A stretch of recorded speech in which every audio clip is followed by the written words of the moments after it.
Hello and welcome to Pushing Back, Ukraine Daily Brief.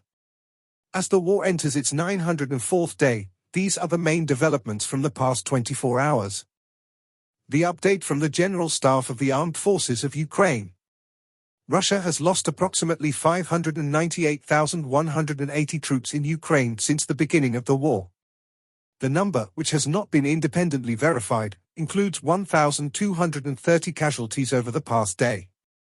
According to the released Ukrainian figures, Russia lost 5 tanks, 12 armored combat vehicles, 58 artillery systems, 1 multiple launch rocket system, 1 air defense system, 55 drones, 3 cruise missiles, 65 vehicles and 15 pieces of special equipment.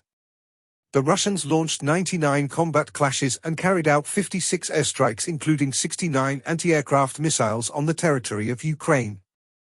They also used 687 kamikaze drones and carried out 3,371 attacks on the positions of Ukrainian troops and settlements using various types of weapons. In its latest intelligence update, the UK's Ministry of Defence reports Russian authorities are deliberately slowing traffic on WhatsApp and YouTube, and that the latter could be blocked altogether in autumn 2024. Russian state control over information is increasing. In its latest intelligence update, the Institute for the Study of War.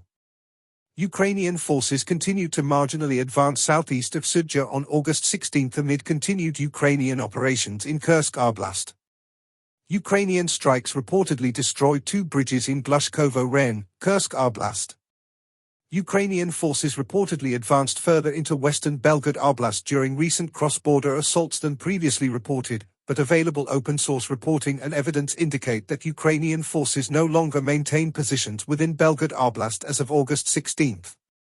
Ukrainian officials reported that Ukrainian forces continue to advance in Kursk Oblast and suggested that the incursion has forced Russia to more readily consider prisoner of war exchanges. The Office of the United Nations High Commissioner for Human Rights Office requested that Russian authorities allow UN representatives to visit Bryansk, Kursk, and Belgorod Oblasts as part of a human rights monitoring mission.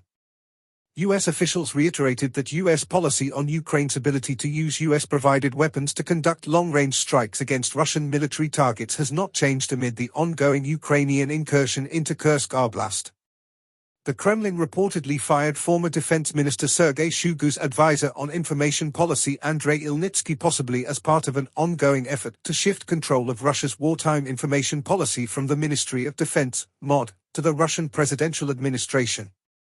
Russian milbloggers claimed on August 16 that Russian drone operators are limiting their use of Mavic drones amid claims that Russian commanders are forcing operators to either personally pay to replace drones lost outside of combat or risk being sent to an infantry assault unit as punishment for losing a drone. Russian forces recently advanced near Chasiv Yar, Toretsk, and Pokrovsk. In Zelensky's nightly address, he spoke about 3 key areas. Firstly, military operations and frontline progress. Commander-in-Chief Syrsky reported on successful defensive actions in the Donbass, particularly in Pokrovsk and Toretsk, and the ongoing advance in the Kursk region. Ukrainian forces are effectively targeting Russian logistics, draining their reserves, and replenishing the exchange fund with captured soldiers. Secondly, diplomatic engagement. New ambassadors from several partner countries, Belgium, India, Netherlands, Slovakia, Italy, Mexico, have arrived in Ukraine. He held meetings to further diplomatic efforts aimed at achieving a just peace and strengthening international support for Ukraine's territorial integrity. Lastly, spiritual independence. He discussed Ukraine's move towards spiritual independence with the Council of Churches and Religious Organizations. A draft law has been submitted to prevent manipulation of the Ukrainian Church by Moscow, aiming to promote unity within the country. Thanks for following today's updates. Please don't forget to like and subscribe for more content. We'll return tomorrow with the latest news on the ongoing conflict.